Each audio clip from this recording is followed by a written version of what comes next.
This week on Unscripted, we talk about the Liv Morgan incident. Who should be taking the most blame, and what have certain legends and others have said about the incident. Also, Raw again hits its lowest ratings for a second time this year. Gee, I wonder why. And a famous faction will reunite at SmackDown 1000. This and more on the future #1 podcast right here on YouTube.com. This is Unscripted.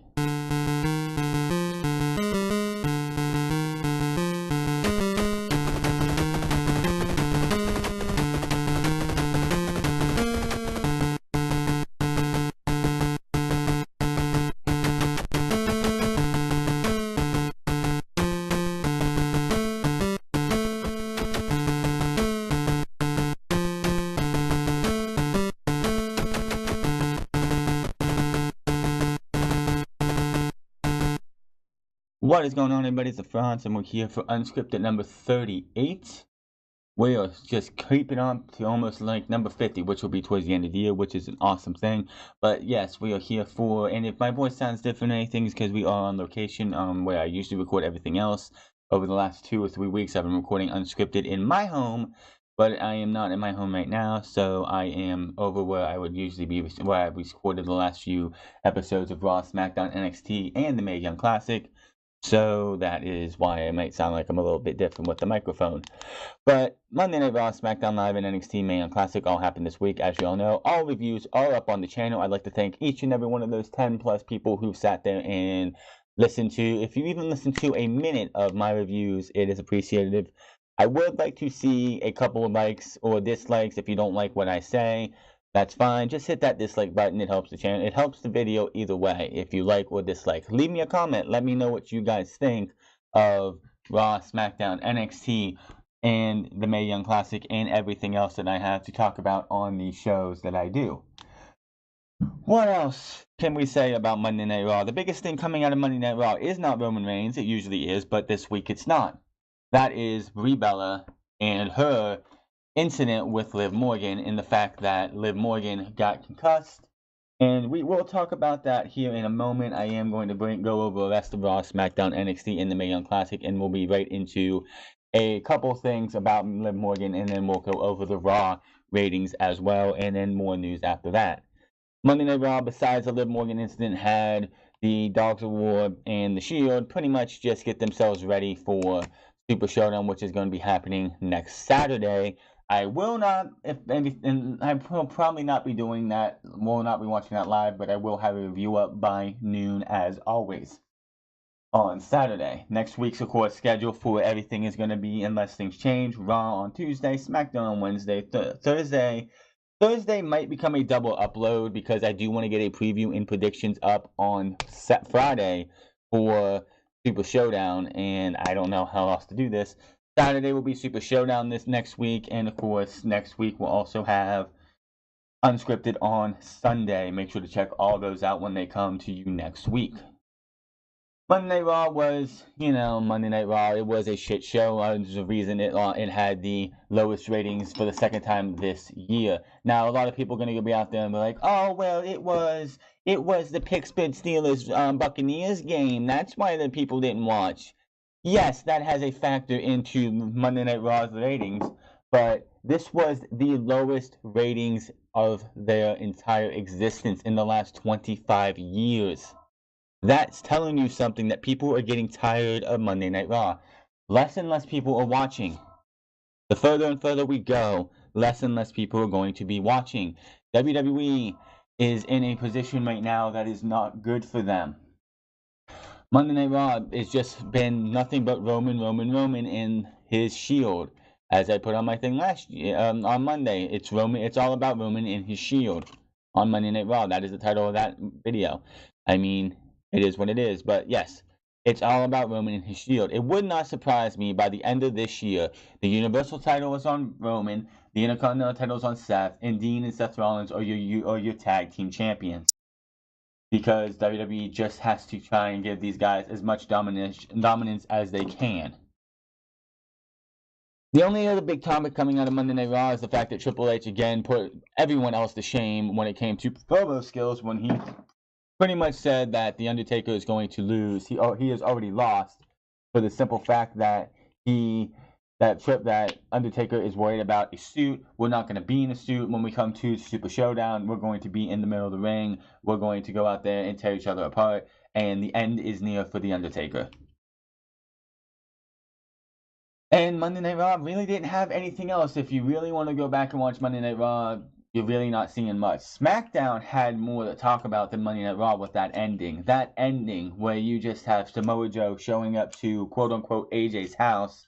I'm pretty sure AJ's mailbox does not say Styles on it, but that's neither here nor there. And the fact that the last thing you see is him ringing the doorbell and saying, "Daddy's home." Oh my goodness, they have to have a follow-up. I don't think I mentioned that on Wednesday morning, but they have to have a follow-up to the Monday Night Raw. I mean, yeah, no, they have to have a follow-up on Tuesday next week with the fact that you had Samoa Joe just show up and ring the doorbell. If there is not a follow-up to that, then they're missing the boat. They're absolutely missing the boat with Monday Night Raw. Not Monday Night Raw. I keep on saying Raw, but SmackDown Live. They're absolutely missing the boat. They have got to get this right. Samoa Joe has rung the doorbell. What happens next? They gave us a cliffhanger.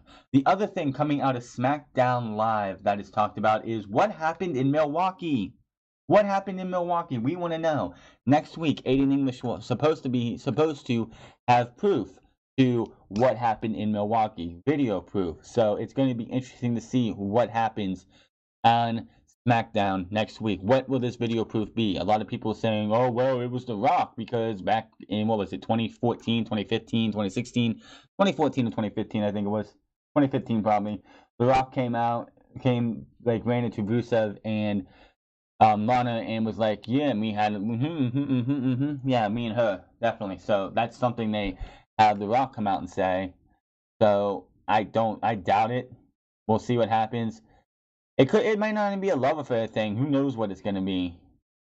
It's just those are the two biggest things that are coming out of SmackDown, and it definitely makes you want to watch SmackDown next week, the go-home show. Will we get an Aiden English and Rusev match put on the Super Showdown after this Tuesday with this entire Milwaukee incident? What's the video proof going to be? That she could have, kissed somebody. Maybe her and Aiden had a little fling, and then he's hiding the video evidence. It's going to be interesting to see. We'll probably see some kind of hotel footage where her and whoever is walking to the room, and she enters the room with them, and that's all we get to see. But it's still interesting to see that up until we get to SmackDown Live this Tuesday, we don't know anything. So it's going to definitely make SmackDown worth watching. That was all that was worth mentioning on SmackDown was what happened with Samoa Joe and what happened in Milwaukee. Other than that, SmackDown was just a show that the matches really didn't do nothing to go, wow, that was awesome. SmackDown is really more talked about and worth watching next week because of what happened in Milwaukee, and will they follow up with Samoa Joe ringing the doorbell? And what did AJ Styles do after SmackDown? Did he go home and find Joe there? Then what happened? We'll have to wait and see, and hopefully they have a conclusion next week. NXT started a new set of tapings, of course, if anyone does remember. We had Otis Dosovich pretty much have a coming out party and showing that he can go in one-on-one competition. That was because he was with Tommaso Ciampa, and Tommaso Ciampa made him look like $1 million plus. He didn't make him look like $1 million. I'm sorry. He made him look like $5 million. Tommaso Ciampa is that good. 5-star matchmaking machine he is. Tommaso Ciampa made Otis Dosovich a single star if he wanted to be. Will it matter the next time if they put Otis in another singles match with somebody else? Probably not. And of course, the Aleister Black stuff is still going on. Nikki Cross was in William Regal's office. He came out to interrupt William Regal and was like, I know who it was. I know. And William Regal's like, Nikki Cross probably doesn't even know what she's talking about. She probably doesn't even know what she's talking. She probably doesn't even know. So definitely, NXT, we're getting closer, and hopefully we find Aleister Black back this set of tapings. But I highly strongly doubt, we will see anybody. We will not know until the last 4 episodes of NXT before Takeover War Games. We will not know until then in those set of tapings, and I'm hoping it's the first set of tapings, the first episode of the last set of tapings. We find out who it is, so we have about 3 weeks to build to take over War Games. I just don't want it to be the last episode, the go home episode, or the next to last episode where we find out who it is and then we have a week of build. That is definitely going to have to be something that we get Aleister Black to come back in this one. Nikki Cross or whoever tells them who it is. We find out in the next set of tapings who it is on the first episode, and then we go to the next 3 weeks of Aleister Black trying to get his hands on whoever it is, but always not, like the perpetrator being one step ahead.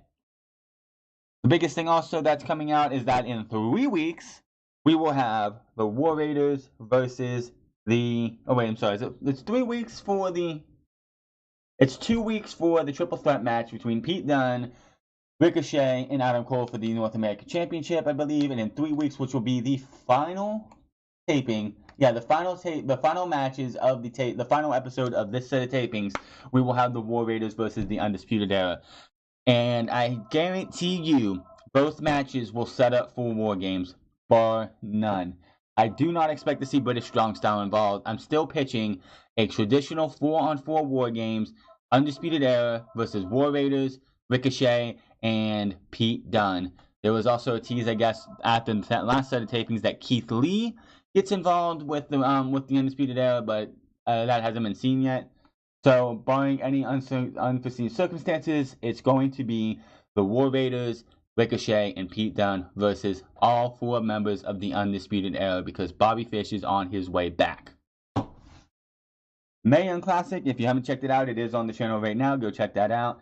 We had Io Shirai while in her debut for NXT's main show. Well, not NXT, but for the WWE Network. She faced off against Xia Brookside in the main event, and that match was she wowed, but Xia Brookside was no match for Io Shirai, even though at the beginning of that match she tried her best to do what she could to, catch Io Shirai off guard, and it just didn't work. We also had Isla Dawn versus Nicole Matthews, I believe. Yes, that match was it was there. It wasn't nothing special. It was Isla Dawn is definitely someone to look forward to in the NXT UK whenever that gets started. I'm hoping in October or November we start seeing the NXT UK because they've already had 2 sets of tapings. They have another set of tapings coming up I believe they're having it this weekend, isn't they? I'm pretty sure there's a set of tapings this weekend, and then there's another set next month for them to have about 4 months of 4 to 8 months of tapings done. I'm hoping we see that stuff come up soon because we've seen a Ginny, we've seen Toni Storm, we've seen Isla Dawn, we've seen Killer Kelly, who were all, I believe, on the NXT UK brand.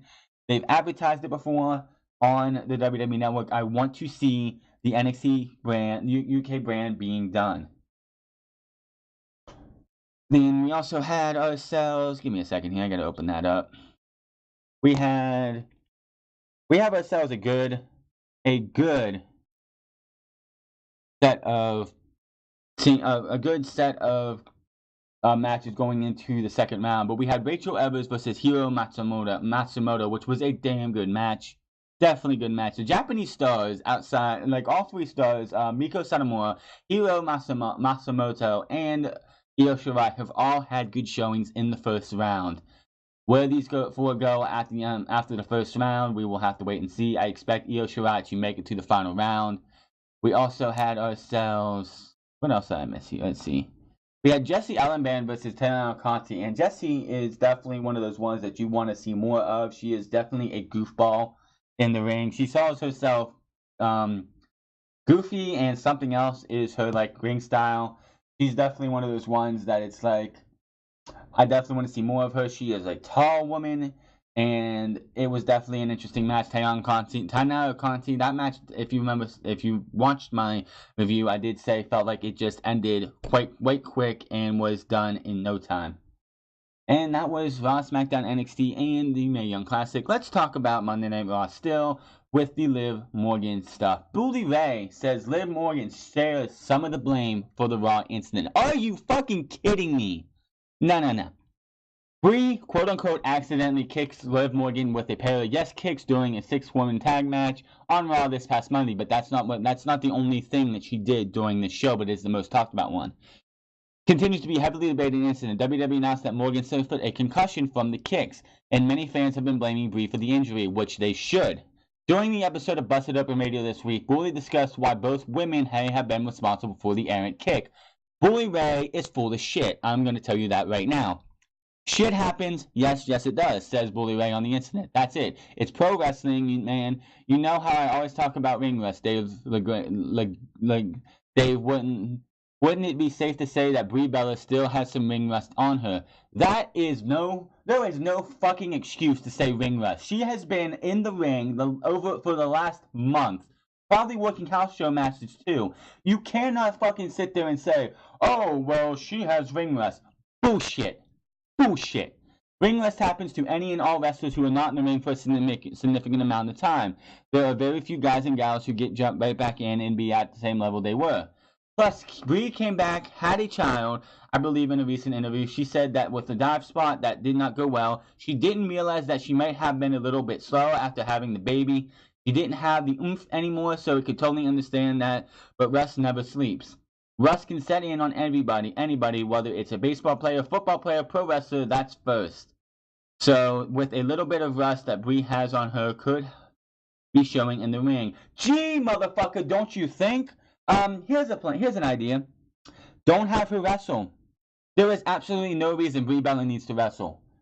This entire women's evolution, why the fuck are the Bella Twins even a part of this evolution? I'm sorry. Brie is careless. This is not her only incident. She almost broke her neck twice on 2 shitty-ass suicide dives. And here's the thing. If you knew, first off, this spot should have been practiced before the show. They do it all the fucking time now. They practice their spots before the show. You should have tried to do a little bit of suicide dive training before the show. You have one of the best wrestlers as your husband, and you haven't been able to get yourself back into good shape, even though Brie Bella couldn't wrestle worth shit as it is. While Bully Ray noted that Brie Bella may have ring rust, he also pointed out that Morgan's inexperience was also a factor. Secondly, it is inexperience, and the inexperience is on Liv's end. Liv hasn't been wrestling for a long time. She spent time in NXT, she's on the main roster now, but Liv is not getting a lot of great reps in the ring. It's not like she's in 6-mans, but it's not like she's out there in a lot of singles matches where she's truly being able to get those reps in that needs to where she understands how to do everything. So you could tell by the way Liv was feeding her body to Brie that she was feeding in an incorrect way. Normally, you don't want to have your shoulders roll in and your head down when you're taking those kicks. You want to have your shoulders back and your chin up. You want to have your chest exposed, especially the yes kicks, as a clothesline with your shin. Bullshit. Absolute fucking bullshit. Absolute bullshit. Brie is at fault for this, for the kicking part. Brie is 100% at fault, plain and simple. She knew what the fuck she was doing. Why the fuck you are only in the ring trying to feed off of what your husband does. That's why you even do the yes kicks. You weren't doing the yes kicks back before you retired, even though you were dating Daniel Bryan. But now that you're married to him, let me do the yes kicks so somebody will at least say, hey, that's what Daniel Bryan does. I should cheer her because she's doing what Daniel Bryan does. Bullshit. Bullshit. She knew what she was fucking doing. She was careless in the fucking ring. If you watch the fucking clips, she's not even looking at Liv Morgan. She's looking at Sarah Logan and Ruby Riott. She's like, look at this, and she's kicking and not even looking what she's doing. They don't even talk about what happened later in the match. She got what is that called? You know, where they have them down with the legs and they spring them up. Whatever that thing's called. Where she was pretty much like lifted up and springboard up and Ruby Riott was supposed to hit her with an elbow, but instead she hits Ruby Riott fucking on purpose with a fucking elbow. damn near knocking Ruby Riott off of the thing. This is not her first incident. How about when she when she nailed a when she hit a bad botching knee onto Zelina Vega, knocking Zelina Vega out of the ring, could have gave Zelina Vega a concussion, but nobody talks about that. How about the 2 suicide dives? Nobody wants to mention those. She probably injured Maryse one way or another. She could have injured the Miz with her fucking fist. Oh, I got the hardest punch in the WWE. If it wasn't for the fact that your fist is so small, the punch that you laid in on the Miz could have broke his face. Just saying. She's careless. She doesn't care. She's just out there like, yes. I'm Brie Bella. I'm Daniel Bryan's wife. I can do whatever the fuck I want. Keep this woman out of the ring. Plain and simple. I don't give a fuck what match you have for the Super Showdown. If Liv Morgan can't go, it's Ronda Rousey and Nikki Bella versus Ruby Riott and Sarah Logan. Nikki's no better, but she's not as botchy as Brie Bella is. Brie Bella has been like this for her entire career. She has been a careless woman who can't fucking wrestle and needs to be kept out of the ring. It's fucking bullshit to say that it's inexperience is why Liv Morgan is getting kicked in the face. You kicked her once, and then you kicked her again, and you fucking knew. And then after that, what did she do? She walked over and she picked Liv Morgan up by the neck. By the neck. And the referee is at fault too for this after the kicks. After the kick, the referee is at fault. The match should have stopped immediately. Plain and simple. Taz says WWE could have handled Liv Morgan's spot better, and the match should have been stopped immediately. Throw up the X's. They tried to, and it's been said by many that Ruby Riott and Sarah Logan tried to hold Liv Morgan back, but she kept fighting them to get back into the ring. Referee should have stopped her too. They should have had more referees come down. Whatever they had to do, stop the match. There was no reason for that match to continue. The match was meaningless. There was no title on the line. There was no contendership for any titles or anything. The match needed to stop. Taz noted that the match should have been immediately stopped after Liv collapsed from the kicks. He said, you might not hear this from people who work for WWE or want to go back to WWE, but I'm still going to say it. Taz said, that match has to stop. That girl needs to be taken out ASAP. Once she gets knocked out, she should not have tried to get up. No one should have touched her neck. Brie Bella was concerned about her, so she was checking on her. But everything needs to stop. She should not be involved in a spot later on. She came back in and was in a 6-woman suplex that should not have happened. She should not have to lock up and push. You can see she's falling down. Once Brie kicked her in the jaw and goes for the cover, you can see Brie is concerned. Brie knows something's wrong and almost instinctively Liv kicked out with such a weak kick out, and then Brie's nervous and she is picking her up by the head, which you should never do. Plain and simple. If you know something is wrong, that is something you should never ever fucking do. Especially with a concussion. You never touch the neck or head area. And can't even stand. And she's got to be taken out of the ring. Then drag her by her fucking feet if anything. But no, you do not fucking grab her by the neck. It's got to end. It has to go. It has got to completely just end. She has got to be taken out of the match. Nothing else should have happened. It just had to get that off my chest. And I got to be honest with you. I am a little surprised of what went down. I agree with him on that 100%. The ref should be reprimanded. The wrestlers in the ring should have just Nikki, Brie, and Natalya should have just dropped down and left. Let a count out happen. I don't fucking care. Have Natalya tag in and have her lose. Whatever. It doesn't matter. That match should have stopped. Throw up the X sign. They do it for bullshit injuries all the damn time. But this is a legit injury, and the referee's just like, oh, nothing to see here, nothing to see here. Continue the match. That was horrible for them to do. Just horrible thing to do. And WWE and this is the thing. This is the fucked up thing. WWE just won a lawsuit had a lawsuit of concussions thrown out. A concussion lawsuit for them by a bunch of former wrestlers and people who will never work for them, but joined in anyway, just got thrown out last week.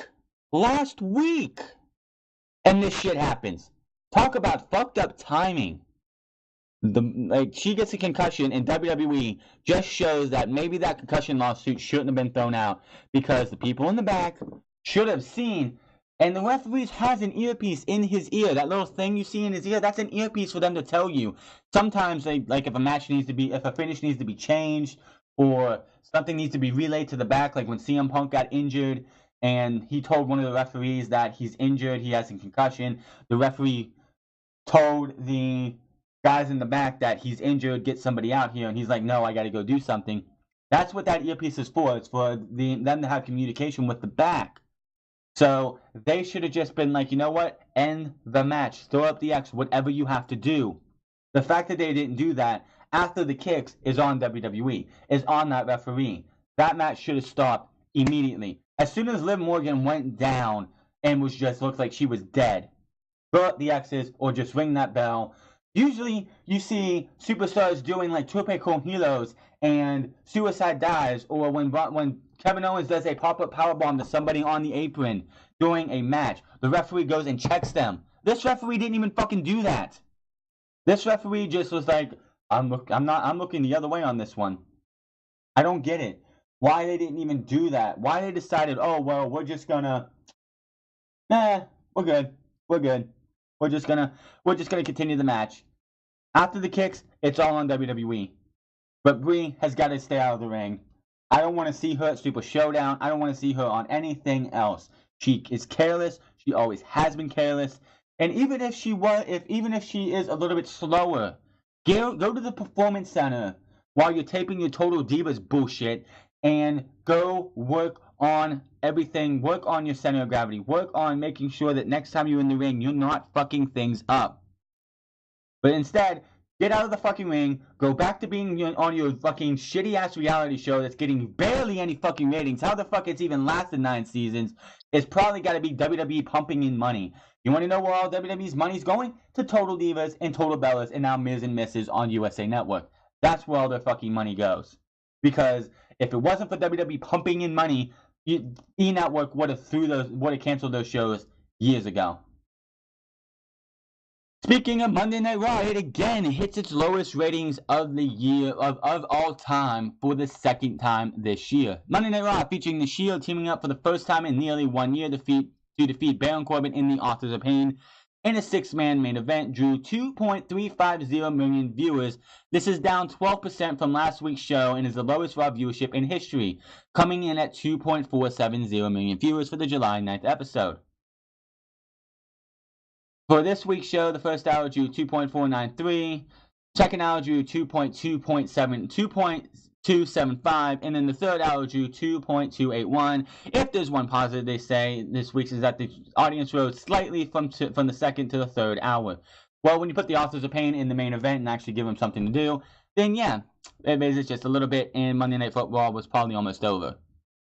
Raw was number 12 for the night in viewership on cable behind NFL's Monday Night Football, which was, of course, the Steelers and the Buccaneers, Monday Night Kickoff, and SportsCenter at midnight. Hannity, Rachel Maddow Show, Tucker Carlson tonight, Last Word, The Story. Special report, the Ingram angle, and the 5. Raw was number 4 on the 18 and 49 demographic this week behind Monday Night Football, Monday Night Kickoff, and SportsCenter. This is just WWE going down a hill. This is the second time this year, and people are going to be like, oh, it's Monday Night Football. There was Monday Night Football last week. They were at 2.470 million for last week. When they had their first time, which was in July, I believe. This was July, I believe, when they had their 2.375 or something, which was the lowest rating at the time. That was in the summertime. There was no excuse then. People are coming away from Monday Night Raw pissed off that the fact that it went from 2.493 to 2.275 because as soon as Stephanie McMahon put Baron Corbin in the main event again, people were like, "Chip, what's on Monday Night Football? How's the Steelers and the Redskins doing? The Steelers and the Buccaneers game going?" People don't want to see the Shield versus the Shield right now. Nobody wants to see Roman Reigns in the main event. WWE has a lot to do to get fans to want to see this. And people are saying, oh, they're making all this money. They're getting all this money from Saudi Arabia, Fox, and NBC next year. Their ratings don't matter. Bullshit. Who fucking cares how much fucking money they make? Their ratings might not matter now. Wait till they get to Fox. Wait till Fox starts seeing those numbers for SmackDown Live go into the drain. Wait till Fox, who have to care about ratings, and will cancel you like that if your ratings drop below a certain threshold. They will cancel any show like that. They will rescind any contract that they have signed for a sports show or anything if the ratings are down like that. So WWE might be okay with getting these ratings as low as they are right now, but next year they're going to make sure that we get better programming. And watch the brand split be dead by October of next year. Watch the brand split just be over. We ain't going to have Raw, SmackDown anymore. We're not going to have the Universal Championship anymore. Why? Because WWE's going to want to have a Roman Reigns, a Seth Rollins, a Dean Ambrose on Raw and SmackDown. They're going to want to have an AJ Styles on Raw and SmackDown, Samoa Joe on Raw and SmackDown. Right now, they're both on USA.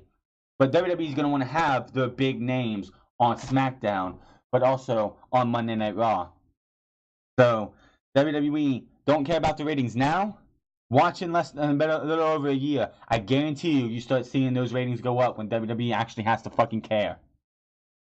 Speaking again of Monday Night Raw, there was one match to WWE that Vince McMahon really, really liked.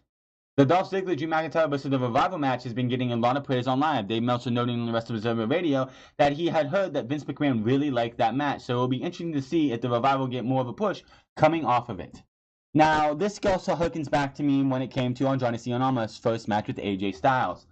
Andrade Cien Almas was not seen on TV for months. And months it felt like. He came up and they did nothing with him.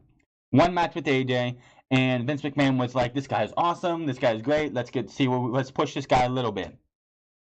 And he really didn't get pushed to the moon, but he got more TV time. And we've seen matches against Daniel Bryan, another great match against AJ Styles. I think he had like 2 matches against Daniel Bryan. He's been on 2 pay-per-view kickoff shows. So, will we see the Revival hopefully get back to where the Revival is? Not completely, because this is still Monday Night Raw and their tag team division is garbage. The only 2 legitimate teams they have right now, 3 teams you could say, is the Authors of Pain, Drew McIntyre and Dolph Ziggler, and the Shield. That's it. That is it. There is no one else. If you bring the Revival up, then there's a problem because you have 3 heel tag teams and then you have the Shield. You need some babyface tag teams. You need some baby faces. But WWE's not going to do that. Hopefully, if Vince McMahon loved the work of the Revival, we can see them against Drew McIntyre and Dolph Ziggler for the titles at the Crown Jewel or at some pay-per-view. It would be definitely worth it to see if they could see the Revival get a resurgence in their career after putting on a stellar match with Drew McIntyre and Dolph Ziggler. Could you expect any different? These 4 guys are 4 of the best in-ring workers in WWE. Now, moving past Monday Night Raw, we're going to go to the Mae Young Classic. Speaking of the Mae Young Classic, we have a Mae Young Classic star who has signed with the WWE. 2018 Mae Young Classic competitor started with WWE back on Saturday, September 16th. According to PW Insider, WWE noted before there was a speculation. Mia Yim has been confirmed to sign with WWE. My bad, I read that out of order. The Mae Young Classics competitors started with WWE back on Sunday, September 16th. According to PW Insider, WWE noted before that there was speculation of Yim, a former Knockout champion, signing after she appeared in WWE and NXT for a video for the WWE Performance Center in Orlando. Yim recently also revealed on Twitter that she is dating NXT superstar Keith Lee. She has also been rumors with Marina Shafir and Jessamine Duke. More on her, the blazing baddie herself, Mia Yim, isn't wasting any time making her highly anticipated NXT debut. The company announced that former Impact champion will make her developmental brand debut at the NXT Fort Pierce House Show on Saturday, September 29th, so 2 nights. She just signed with the company earlier this week after competing in the Mae Young Classic. She'll make a great addition to NXT's exciting women's division. It should only be a matter of time until we see Mia Yim going up against the likes of Shayna Baszler and current NXT Women's Champion Kairi Sane. Yim has shown tremendous versatility on the independent circuit since leaving Impact and has become well known for stealing show at events. So Mia Yim is now officially part of NXT, and if you are going to the Fort Pierce House Show tonight, you will see Mia Yim there. So make sure to go check her out. And, hopefully we'll see her on the NXT main roster. The NXT show is coming up in not this set of tapings because they've already happened, but the next set of tapings. Moving on here outside of WWE, we have an indie star. Clears up rumors he has been WWE bound. Earlier this month, it was noted that WWE officials still had interest in signing indie star Walter. That guy's huge, though, I will say. Walter is a beast of a man. According to the Wrestling Observer newsletter, Walter's name came up several times and it's believed that his talk with WWE had gotten serious. WWE wanted to sign him earlier this year. At the same time, they tried to sign Keith Lee, but no deal has reached, as he had a contract with WXW in Germany, and he has made it clear he didn't want to be away from home for long periods of time. More recently, Walter spoke with the Mirror and was asked about WWE rumors. His response reiterated that he wasn't interested in living in the United States. He said, and I quote, "I don't know if I mentioned this, but being part of the Raw or SmackDown roster is nothing I am interested in." Good for you, Walter. That is a great thing to say. Why would you want to be part of the Raw or SmackDown? Walter said, "I don't want to live in the U.S. I really like NXT, though. I think it's a great product filled with the best talent in the world and is focused on competition in the ring, which is something I enjoy. I don't want to say it will never happen because wrestling things change so quick." WWE officials see Walter as a talented big guy and they realize his value. It's believed that WWE tried to sign him to one of their UK deals that would see him work the NXT UK brand instead of the NXT WWE deal that was originally offered. The NXT UK deal would allow him to continue to work for his home promotion, WXW, in Indies in Europe. If a deal is reached, the idea is that WWE would use Walter similarly how they use guys like Tyler Bate and WWE UK champion Pete Dunne, Trent Seven, so on and so forth. Where they might fly him and do some regular NXT tapings, but he would still be top star of the NXT UK series. Why the hell would anybody want to go work for Raw or SmackDown? Do you see the fucking products? Raw just had its lowest ratings. SmackDown can't even beat Raw on those nights. Like the next night, SmackDown still can't beat Raw when it's having its lowest ratings, and it's sad.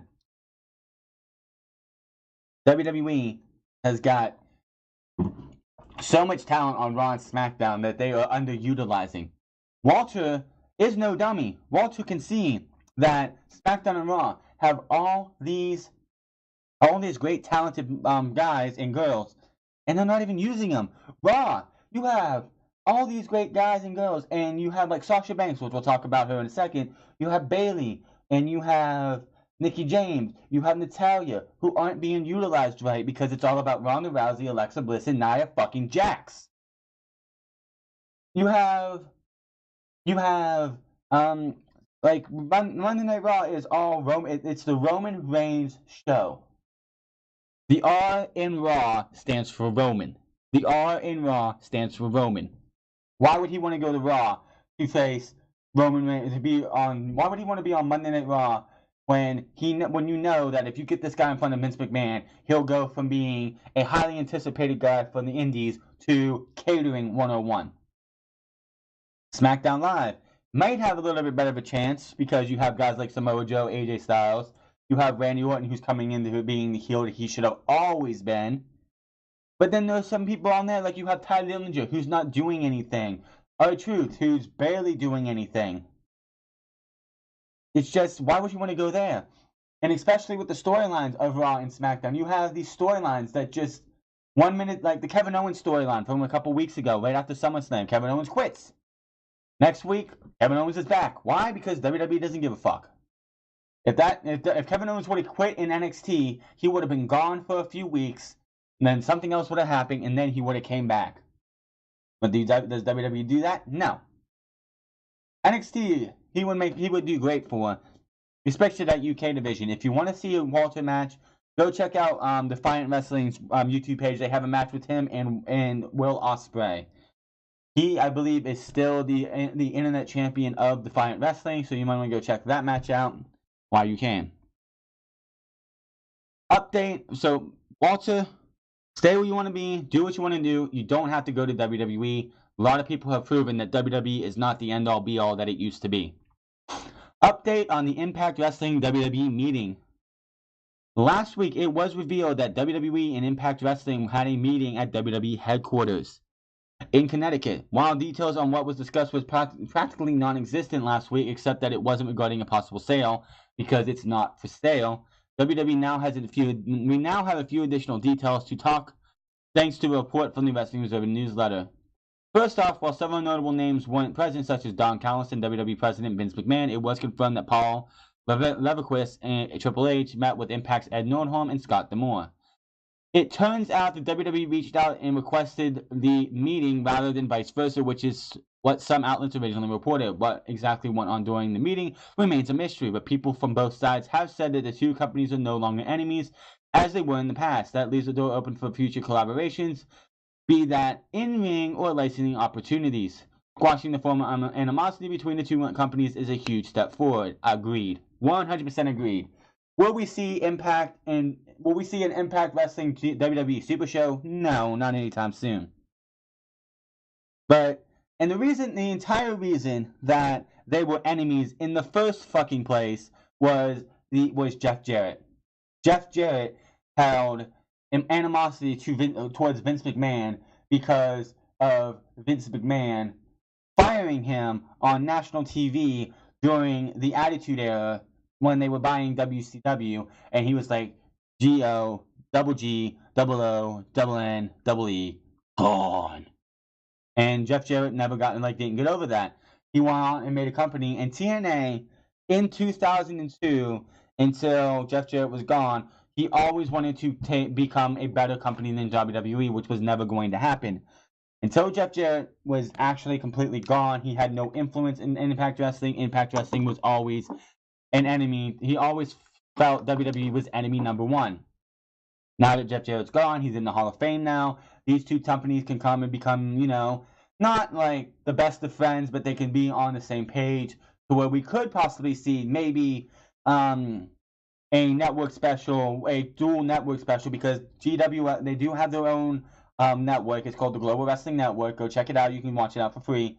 But maybe we'll see, because Impact Wrestling on their Twitch page does weekly, monthly shows, collaborating with all these indie promotions, getting the indie names out there. Maybe we'll see something between Impact Wrestling and WWE. Maybe we'll see Impact Wrestling NXT matches at WrestleMania's Access, like we've seen with other independent promotions. Who knows? Them becoming, and this is not going to be a Vince McMahon thing. This is going to be Triple H's team. Impact Wrestling is not going to work with Vince McMahon. Vince McMahon is not going to work with them. It's going to be Triple H and his guys out working with Impact Wrestling, bar none. You think Vince McMahon wants to work with anybody? Hell no. Triple H sees the bigger picture. Triple H knows that it's not all WWE now. Impact Wrestling is coming around. Ring of Honor is one of the best wrestling companies in the world. And New Japan is one of the best wrestling companies in the world. You have all these independent promotions that do offer something. Vince McMahon doesn't see it. It's to Vince McMahon, it's all WWE. Nothing else matters. Triple H sees it differently, and that's why Triple H was there with Ed Nordholm and Scott D'Amore, and not Vince McMahon. More news on HBK's return. Shawn Michaels' return to the ring has been heavily rumored for Crown Jewel event on November 2nd, and the WrestleVote's Twitter account shared the following as about a possible in-ring return for the Heartbreak Kid, noting nothing is confirmed yet, but Michaels will be on Raw this Monday and in Triple H's corner when WWE goes to Melbourne for Super Showdown. WrestleVote tweets, and I quote, hearing that Shawn Michaels will indeed wrestle more than just the upcoming Saudi Arabia tag bout in a one-on-one match versus The Undertaker is planned, while some want it to be at Chase Field for the Rumble. I am told the discussion is centered around Survivor Series. No and no. If it's going to be The Undertaker versus Shawn Michaels, the only place it happens is WrestleMania. No ifs, ands, or buts about it. It's WrestleMania. And you can't say any otherwise. Chase Field, no. Staples Center, no. WrestleMania inside the Giant Stadium. Whatever the hell the stadium is. It goes there. Plain and simple. No ifs, ands, or buts about it. You cannot have The Undertaker. And what are you going to do? Have The Undertaker... If it's at Survivor Series or Royal Rumble, what the hell is The Undertaker doing at WrestleMania? Seriously. What is The Undertaker doing at WrestleMania? No. The Undertaker, Shawn Michaels, if it's going to happen, will happen at WrestleMania, and it will be The Undertaker's last match. That's the only way this goes. No ifs, ands, or buts about it. Cody teases All In 2 on his last and update on his last name. After All In came to a close, Matt Jackson, Kenny Omega, and the NWA World Heavyweight Champion Cody Rhodes gave some parting words in the live crowd, which including a tease about All In 2. During the post-show speeches, Rhodes got on the mic and said, "I know when you make a bet, sometimes you go double or nothing," which if you're going to go with an All In 2 name, it should be tagline All In 2, double or nothing. In the latest NWA video, Rhodes again addressed the thoughts of the second show, and it sounded like he's leaning towards doing it again in the future. He said, and I quote, "There is a question of whether we do it again," Rhodes said, "and the best answer I can give you is, I could be a great night of matches at Chicago. Sure, that's all it could have been, but it felt like more. It felt like a revolution. Revolutions aren't just one night." Rhodes will be on tonight's this weekend's Death Before Dishonor pay-per-view, Bullet Club versus Chaos Tag Team match, and also on Sunday's New Japan Fighting Spirit Unleashed. And during a Q&A the other day with his fan on Twitter, Rhodes was asked about an update on if he's able to use his last name in Ring of Honor, New Japan, NWA, etc. And as Cote noted, Cody Rhodes was WWE's intellectual property, and Cody had previously said that he was just going to let the situation play out without any type of lawsuit. Rhodes now revealed that he is free to use his last name whenever he wants, but in the foreseeable future plans on sticking with Cody. He said, when a fan asked him, he said, "I can use it whenever. I will not be using it any time in the foreseeable future, though, whether that's with Ring of Honor, WWE, NJPW, anywhere. I prefer Cody." If he's allowed to use it, he'll use it if he wants. If he doesn't want to use it, by all means, it's Cody. He can do what he wants. All fans are going to know him as Cody Rhodes, but if he wants to just be Cody, then he just wants to be Cody. Nothing you can do about it. But when it comes to an All In 2, I think it's going to happen. This All In was a success. It was 110% a success for Cody, the Young Bucks, and everyone else involved. First off, WWE does not need the Young Bucks and Cody Rhodes. Cody Rhodes, the Young Bucks, Kenny Omega do not need WWE. Let these guys do off what they want to do. They can go and make an All In 2 for next year. And just make All In a yearly pay-per-view for a couple years. These guys don't need to go to WWE. Hell, Mick Jackson and the Young Bucks make more money on merchandise alone that they don't even have to wrestle if they don't want to. Why would they want to go to WWE and lose that revenue stream and probably not even make half of what they do with their merchandise? I would stay in the Indies, and what happens? Maybe in about 3-4 years they make their own indie promotion. Maybe when they retire they become their own indie promotion. They start their own indie promotion. We don't know. Who knows? We'll have to wait and see. But the Cody Rhodes, the Young Bucks, I have a feeling we'll make an All In 2, and we'll be at G1 Supercard. There is no reason to go to WWE. No reason at all. WWE announcer accuses a 7-Eleven employee of stealing money. This is true. This person's a scumbag. WWE interviewer Kayla Braxton took to Twitter last night and accused a 7-Eleven employee of stealing her wallet. Braxton said she got the police involved and the wallet was recovered by the employer, but the money was missing. She tweeted, at 7-Eleven, "Today one of your Orlando employees stole my wallet, took the cash out of it, and threw it in the dumpster behind the store. I called the police after an hour.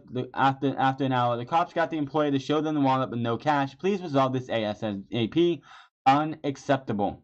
Yes, this is, first and foremost, I've worked at a gas station before. That's pretty much what a 7-Eleven is. It's just a glorified gas station. I don't think they have gas things, but they're pretty much one of those little convenient markets. If someone loses a wallet, just put it in your manager's office and wait for somebody to show up, or let your manager know, "Hey, this wallet was found here. It's somebody else's." Don't steal. Are you that fucking desperate that you have to go out and steal money from somebody? Doesn't matter if it's Kayla Braxton or somebody who is famous. It doesn't matter if it's some schmo on the side of the street. That makes you a fucking scumbag, and I hope 7-Eleven had your ass fired, because that is fucking bullshit. Plain and simple. Don't do shit like that. There is no reason for you to sit there and steal money from somebody.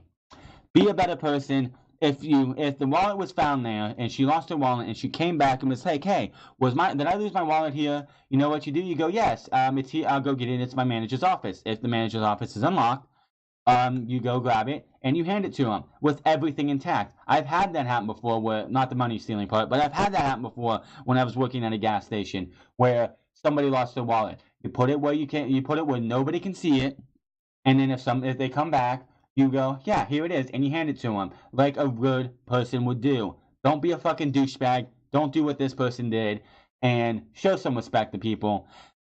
Just hope I hope that person gets fired or whatever else, because that's just fucking wrong. Moving on, WWE is keeping quiet on Sasha Banks' injury and status. Regarding Sasha Banks, there is still no word yet on what kind of injury she is currently out of action with, but it is being kept quiet. The Wrestling Observer newsletter reports the only thing being said is that Banks is taking some time off for a health-related issue. I'm going to have a suggestion on this. Banks last wrestled on September 3rd, Raw, teaming with Bayley to defeat Dana Brooke and Ember Moon. She was pulled from the Mixed Match Challenge due to the injury, being replaced by Mickie James in the team with Bobby Lashley. The hope is the Banks will be able to wrestle in the all-women's WWE Evolution pay-per-view on October 28th. She's pregnant.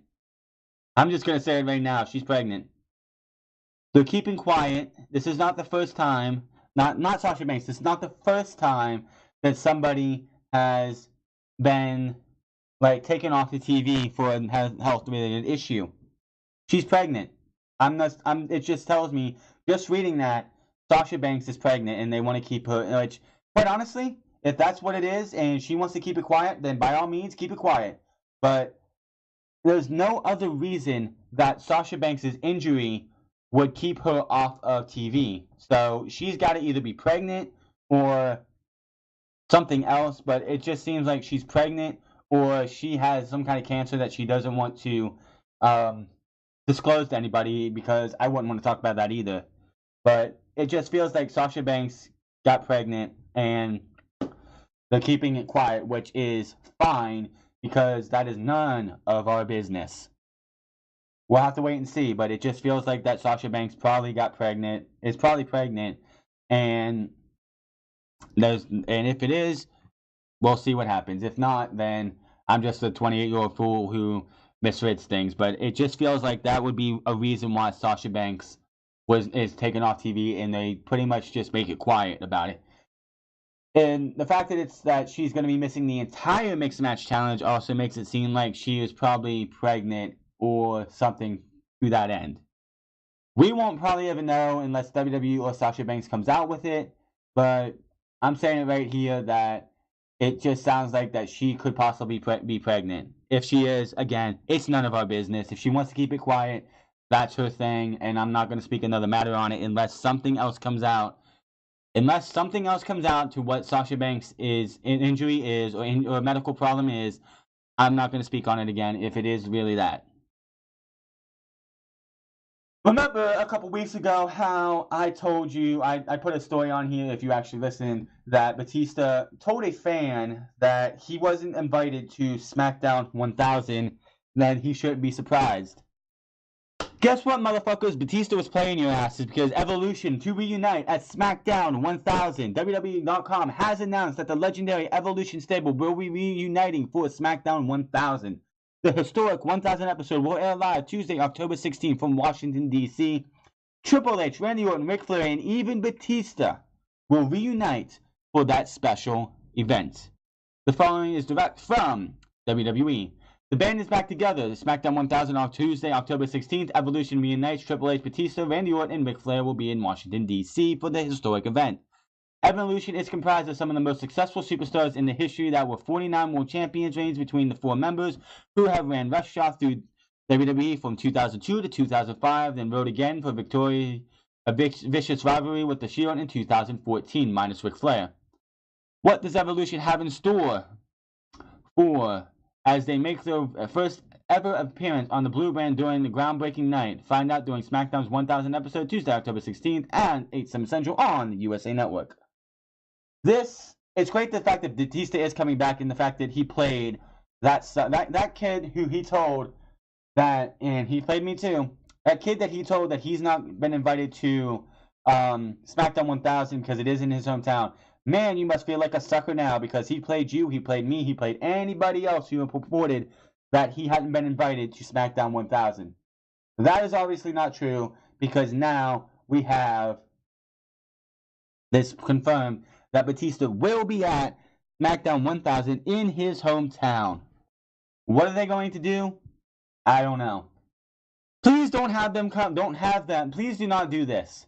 Do not have the Shield come out and the Shield and the Evolution shake hands. I would be so fucking pissed if that's what they do. Is have like what they did with the Balor Club and the and DX, when DX and the Balor Club all did the Too Sweet. If you had the Shield come out and then they just face to face with the Evolution and they just shake hands, I will be fucking pissed. Hopefully, with Batista coming back, this is the start of something for him leading up to WrestleMania, where he wants to retire facing Triple H at WrestleMania. Maybe, just maybe, that is what this will lead to. Hopefully. And I believe we have two more. We have two more here. We have WWE is interested in an all-in main eventer. No, it's not Matt Jackson. No, it's not Nick Jackson or Kota Ibushi. Rey Mysterio is already signed, and it's not Phoenix because Phoenix is not available for the next 2 years at least. WWE can always use another luchador. Rey Mysterio, who had not just re-signed with the company with WWE, is arguably the greatest luchador of all time. He recently, in WWE standard, of course. He's certainly one of the best high flyers and most successful luchador in American history. Ever since he became a huge star, wrestling companies have been trying to find the next Mysterio. That has been said a lot, but in this case, that might just be the case. Of course, WWE has noticed. According to CageSideSeat.com, WWE is interested in signing the luchador Bandido, who recently appeared in the main event of All In. Bandido, 23, is a high flyer who has started making a name for himself recently on the indie circuit. This includes making the finals of this year's Battle of Los Angeles tournament, being one half of the Progress Tag Team Champions, and becoming a top tag team with his regular partner, Flamita. I'm sorry if I misspelled that, but Flamita, I'm going to say. NXT, obviously. This guy gets signed by WWE because when this is plan C. A and B are Phoenix and Pentagon Jr. They're not getting those two for a long time. Bandito, who I've never seen before until this match at All In, and he was, and that Nick Jackson made him look like $1 million. Let him do enough most of his spots to be able to get him some exposure, because everyone knows who Rey Fenix is, Rey Mysterio, Matt, Nick Jackson, and Kota Ibushi is, but not too many people knew who Bandito was. It was great to see them do that. So we will definitely have a lot to talk about when it comes to this, if he is definitely signed by WWE. So WWE wants to sign Bandito, I say go for it. NXT could always use another high flyer, another player for now, and then of course he'll go to 205 Live, where he'll just be there for as long as he can be. Would he be great for 205 Live? Most likely, yes, but he is 23 years old. I don't know how long Bandito has been going at it, and hopefully they keep the mask on. You already have a couple luchadors in 205 Live. Have him go to NXT, and if the Lucha House Party's still around by the time he comes to 205 Live, you can put him in there. Or if he's ever been a bad guy, he could be the luchador who goes up against the Lucha House Party and says, those three have been embarrassing luchadors, and I'm going to take them all out one by one. You start with Gran Metalik and Lince Dorado, and then you get to the main one, and that is, of course, Kalisto. If the Lucha House Party is still a thing by the time, if he gets signed and eventually comes to, 205 Live. That also has to depend on if he is a good talker, because yes, Kalisto can talk. I don't know about Gran Metalik or Lince Dorado, but if he can talk and actually speak good English, then him feuding with the Lucha House Party would be great for 205 Live, because you would have somebody who finds these luchadors an embarrassment and wants to bring up the proud name of luchador. It will be interesting to see what they do with Bandito. The last story we're going to talk about is Hulk Hogan, who looks to be coming to WWE Crown Jewel. Looks like Hulk Hogan is coming back to WWE. Not only is he back in the WWE Hall of Fame, but he is also featured in the WWE intro signature that you saw, showing every week before the new shows once again. Now, can we get back entrance themes for Raw and SmackDown? NXT still has their entrance theme. Why doesn't SmackDown and Raw? You don't see the opening video packages for Raw and SmackDown since Raw 25. They got rid of them. for whatever reason.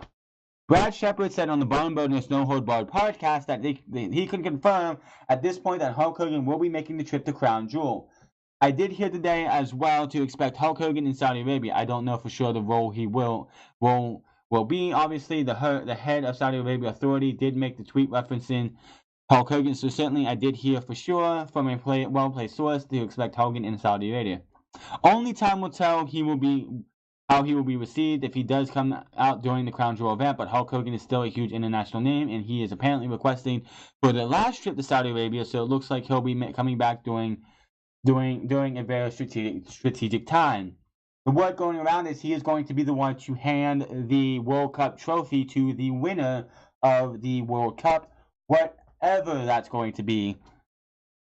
And the problem with that World Cup, which we'll get to eventually at a different time, is that WWE is going to just make a mockery of what a World Cup is when it comes to wrestling business. You want to see a World Cup of Wrestling? Go watch What Culture Pro Wrestling's World Cup of Wrestling they did last year. That thing was done over months, not just one show. Months and months of wrestling.